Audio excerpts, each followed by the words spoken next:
ശരിക്കും പറഞ്ഞു കഴിഞ്ഞാൽ ഞാൻ ചെറുതായിരുന്നപ്പോൾ എനിക്കുണ്ടായ ഒരു ദുരനുഭവത്തിൽ നിന്ന് ഞാൻ പഠിച്ച ഒരു പാഠം അതെന്താണോ അത് പങ്കുവെക്കാൻ വേണ്ടിയാണ് ഇന്ന് ഞാനൊരു വീഡിയോ എടുക്കുന്നത്.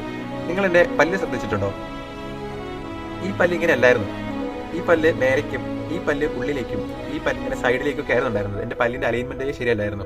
അപ്പോൾ എന്തെങ്കിലും ഫംഗ്ഷനോ പ്രോഗ്രാമിനോ ഒക്കെ എവിടെയെങ്കിലും പോയി കഴിഞ്ഞാൽ റിലേറ്റീവ്സ് ഒക്കെ കണ്ടു കഴിഞ്ഞാൽ ചോദിക്കും, അയ്യേ എന്നാണ് നിന്റെ പല്ല് ഇങ്ങനെ ഇരിക്കുന്നത് എന്നുള്ളൊരു ചോദ്യം വരും. പിന്നെ ഫ്രണ്ട്സിന്റെ ഇടയിൽ നമ്മൾ അട്ടഹാസിച്ചിരിക്കുമ്പോഴോ എന്തെങ്കിലുമൊക്കെ ചെയ്യുമ്പോൾ ഫ്രണ്ട്സ് കളിയാക്കും. അങ്ങനെയൊക്കെയുള്ള ഒരു സിറ്റുവേഷൻ ആയിരുന്നു എനിക്കുണ്ടായിരുന്നത്. അപ്പൊ എനിക്ക് സംഭവിച്ച ഈ കളിയാക്കലും ഈ ചോദ്യം ചെയ്യലൊക്കെ കാരണം ഞാൻ പിന്നെ ചിരിക്കുമ്പോൾ ഞാനിങ്ങനെ വാ പൊത്തി പിടിച്ച് ചിരിക്കുള്ളൂ. ഇങ്ങനെ എനിക്ക് ചിരിക്കാൻ അറിയുള്ളായിരുന്നു. അപ്പൊ ഞാൻ കുറെ കാലം അങ്ങനെയാണ് ചിരിച്ചുകൊണ്ടിരുന്നത്. പിന്നീട് എനിക്ക് അങ്ങനെയുള്ള ഒരു സോഷ്യൽ ഗ്യാതറിങ്ങിനൊക്കെ പോകാനുള്ള ഒരു കോൺഫിഡൻസ് ഉണ്ടായിരുന്നില്ല. ഞാൻ ചെറുതായിരുന്നപ്പോൾ എനിക്ക് തോന്നുന്നു ഞാനൊരു എക്സ്ട്രോവേർട്ട് ആയിരുന്നു തോന്നുന്നു. പക്ഷെ പയ്യെ ഇങ്ങനത്തെ ഉള്ള ഒരു സംഭവങ്ങൾ കാരണം ഞാനൊരു ഇൻട്രോവേർട്ട് ആയിട്ട് മാറിയെന്ന് തോന്നുന്നു.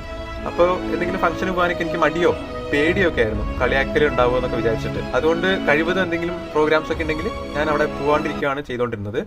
പിന്നെ ഒരു സമയം ആയപ്പോൾ എനിക്ക് കോൺഫിഡൻസ് വളരെ കുറഞ്ഞു തുടങ്ങി, ഈ ഒരു കാരണം കൊണ്ട് മാത്രം. എന്നിട്ട് ഞാൻ സ്വന്തമായിട്ട് ഡിസിഷൻ എടുത്ത് ഞാൻ വീട്ടിൽ പറഞ്ഞ് ഞാൻ ഒറ്റയ്ക്ക് പല്ലിന്റെ കാര്യങ്ങളൊക്കെ സെറ്റ് ചെയ്യാൻ വേണ്ടി ഡെന്റിസ്റ്റിന്റെ അടുത്ത് പോയി ഒരു 3-4 മാസം പല്ലിൽ കമ്പിയിട്ടായിരുന്നു.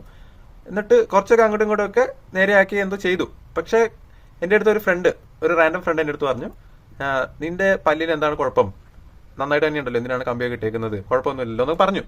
സാധാരണഗതിയിൽ നമ്മൾ പല്ലിൽ കമ്പി ഇടുന്നത് ഒന്ന് അലൈൻമെന്റ് ശരിയാക്കാനോ അല്ലെങ്കിൽ പല്ല് പൊന്തിയിട്ടുണ്ടെങ്കിൽ അങ്ങനെ സെറ്റ് ചെയ്യാൻ വേണ്ടിയാണല്ലോ. പക്ഷെ എൻ്റെ അടുത്ത് പറഞ്ഞ ആൾ എൻ്റെ അടുത്ത് പറഞ്ഞു, ക്യൂട്ടായിട്ടുണ്ട്, ആ പല്ല് നന്നായിട്ടുണ്ട്, പല്ലിൽ കമ്പി ഇടേണ്ട ആവശ്യമൊന്നും ഇല്ലായിരുന്നല്ലോ എന്നൊക്കെ ചോദിച്ചു. ആ ഒരു വ്യക്തി ആ ഒരു സമയത്ത് എൻ്റെ അടുത്ത് ആ ഒരു കോംപ്ലിമെന്റ് എനിക്ക് തന്നതിന് ശേഷം എനിക്കുണ്ടായ ഒരു കോൺഫിഡൻസ് എന്ന് പറയുന്നത് പറഞ്ഞറിയിച്ചാൽ മനസ്സിലാവില്ല. അപ്പൊ ഞാൻ പറഞ്ഞു വന്നത് എന്താണെന്ന് വെച്ച് കഴിഞ്ഞാൽ, ഒരു 100 പേര് കമന്റ് അടിച്ചപ്പോഴത്തേക്കും നെഗറ്റീവായിട്ട് കളിയാക്കിയപ്പോഴത്തേക്കും ഞാൻ അത് ട്രസ്റ്റ് ചെയ്തു പോയി. പക്ഷെ ഈ ഒരാൾ ആ ഒരു സമയത്ത് ഒന്നും പറയാനുണ്ടായിരുന്നില്ല, ഇത് കുഴപ്പമില്ല, അത് നോർമലാണെന്ന് പറയാനുണ്ടായിരുന്നില്ല. അതെന്നാണോ ഞാൻ കേട്ടത്, ഒറ്റ ഒരാൾ പോസിറ്റീവായിട്ട് സംസാരിച്ചപ്പോഴാണ് ഞാൻ തിരിച്ചറിഞ്ഞത് നമ്മുടെ കോൺഫിഡൻസും നമ്മുടെ സൗന്ദര്യം എന്നൊക്കെ പറയുന്നത് നമ്മുടെ ഉള്ളിലാണ്, അല്ലാണ്ട് നമ്മൾ പുറമേ കാണുന്ന കാര്യങ്ങളിലല്ലാന്ന് എനിക്ക് അന്നാണ് മനസ്സിലായത്. അതിനുശേഷം ഞാൻ പല്ലിന്റെ കമ്പി അത് കണ്ടിന്യൂ ചെയ്തിട്ടില്ല. ആ ഒറ്റ ഒരാൾ എനിക്ക് അറിയാണ്ടേ പോലും പറഞ്ഞു തന്ന ഒരു കാര്യം അത് എത്രത്തോളം എന്നെ പോസിറ്റീവായിട്ട് ഇൻഫ്ലുവൻസ് ചെയ്തു എന്നുള്ളതാണ് ഞാനിപ്പോൾ പറഞ്ഞു വന്നത്. അപ്പോൾ നിങ്ങളുടെ ഇടയിലും നിങ്ങളുടെ കൂട്ടുകാരൊക്കെ ഇങ്ങനെ ഉണ്ടെങ്കിൽ, അല്ലെങ്കിൽ നിങ്ങളുടെ കൂട്ടുകാരുടെ പല്ലിന്റെ അലൈൻമെന്റ് ഒന്നും ശരിയല്ലെങ്കിൽ നിങ്ങൾ അവരെ കളിയാക്കാനോ അല്ലെങ്കിൽ അതിനെപ്പറ്റി സംസാരിക്കാനോ നിൽക്കരുത്. ഇപ്പോൾ നിങ്ങളുടെ ഫ്രണ്ട്സിന് ആർക്കെങ്കിലും ഇങ്ങനെ ഉണ്ടെങ്കിൽ ഈ വീഡിയോ അയച്ചു കൊടുക്കുക.